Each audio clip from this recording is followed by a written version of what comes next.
What's up guys, Techno4 here and welcome back to episode 2 of our Cities Skylines series. I know it's been a long time between episodes, I'm sorry, it has been super busy, but we're back now.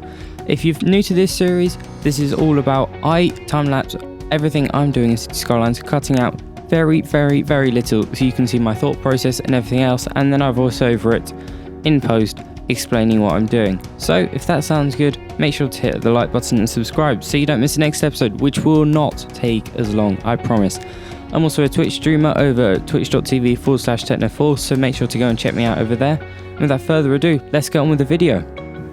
So I started off by adding onto the area we did last time, so I wanted to extend the grid pattern, kind of keep it all the same. It helps with the traffic flow as well.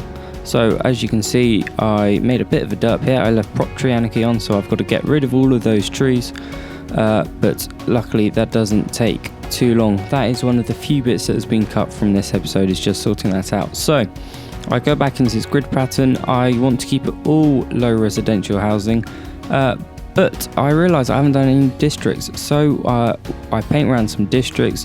I have one, the top of that main road, which is a 4-lane, and then I have one which is the bottom.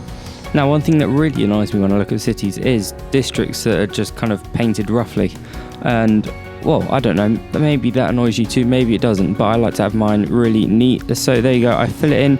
I don't know what I did here, another derp here. I thought that setting the recycling policy would make the self-sustaining housing. It doesn't, so I fix that, and then I forget about the water, so I'll need to go back and fix that in a minute.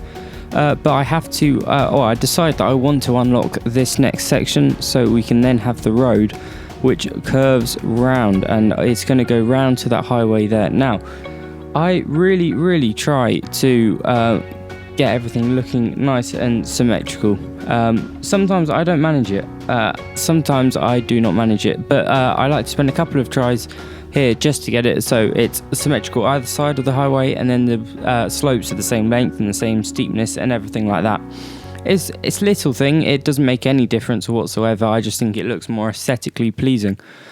So this takes me a while to do, but once we've done that, I think we've just done it. Oh wow, I did take a long time doing this. Okay, anyway, so I do this and then I realise that I forgot to put any water and electricity in for that new area of housing, so they've all abandoned me, which is lovely. Then what do I do now? Oh yes, I fix the water, destroy all of the abandoned buildings, which is a lot of them, which probably wasn't the best of ideas to forget about it. And so I decided I want to do another extension. Now, I originally start with trying to do this weird pattern where it's kind of coming off at a bit of an angle, and I play around with it for a while, as you'll be able to see, and I just could not get it to look right. Something that I was happy with.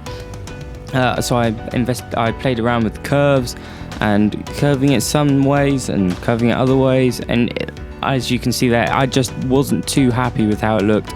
So in the end, I decided actually it'd be better to keep it as a grid, and actually there is something very exciting going in that middle space. Keep on watching to find out what it is. So here we go, I decided to actually, a grid is slightly better, and I decide actually we'll connect them all up and get rid of the 4-lane road there. I just feel it looks slightly nicer. There wasn't a need for a 4-lane. It would make the traffic worse, because I feel people would be using the 4 lanes and aim to be using the 4 lanes. I also realised I haven't done any death care whatsoever, so that is something that gets sorted out. And recycling is another thing, because this place has got a lot bigger. I think I'll do that in a minute though. So I tried to get the grid looking even. I was really struggling, so I ended up having to bulldoze that road and then put it back in and take that bit out, which is fine. Sometimes that's actually a lot easier to do, because I find the road guidelines, sometimes they're great sometimes, but especially with paths and stuff, they can be very frustrating. Anyway, so I get a middle because I realise that they're not symmetrical, but luckily it's not that bad, and I actually find out you can get rid of the power, which is lovely. So there you go, I put in another recycling plant, which should hopefully take care of the city, and I extend this district out, making sure to keep it nice and neat, otherwise it would annoy me, even though you can't see it that much. So from then on, I think we're getting close to the exciting bit now. So I tidy up the district, and fill in all of this zoning. And of course, this time, luckily, I remember to put in all the water and the electricity, unlike last time. So I put something across the top there. I will get rid of the power lines eventually in the end because they don't need to stay there. And here we go. This is the moment. So I put in a city park in that gap. I think it would look quite nice. Brings in a bit of extra income as well, because even though we're not officially playing with money, we've got unlimited money, it's still nice to know that we're making money rather than just losing it all the time, because then it's not an effective city.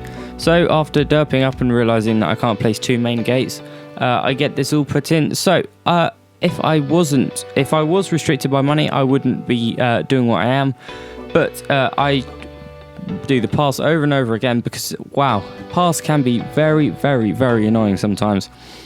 They bulldoze, unlike roads, and so if you accidentally put something in, it just refuses to work. So I do that, and then I start putting in these stuff in the middle. So if I was limited to money, I would be very careful about what I choose. However, because I'm not, I'm just going to put some stuff in. In fact, I put everything in pretty much, because then I do not need to worry about it, and this part can upgrade on its own. If I've got enough entertainment for all 5 levels, then I just need to worry about the visitors, and they will hopefully come naturally as the city progresses. So I try to get a bit of an even balance rather than just having groups of the same thing. Make it feel a little more organic. So as you can see, I put those seating areas around that kind of roundabout almost of paths, because I just think it looks like nicer, and then I spend a while trying to figure out where to place stuff so I haven't got 3 in a row or something like that, because I feel it looks slightly nicer if I do that. So after a while, there you go, I check on it and it looks, I'm pretty happy with how it looks.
So there we go. I decide now it's time for my favourite bit. First off, we'll put in some commercial because looking at my levels, it looks like we needed some of that.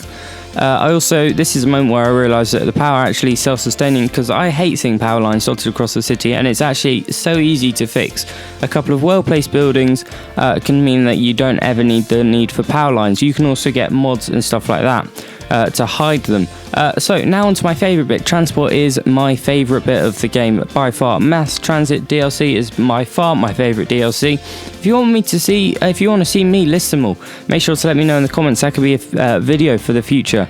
So I put in a few paths just to make it look a little nicer and so the buildings work out. And then I put in my first bus route.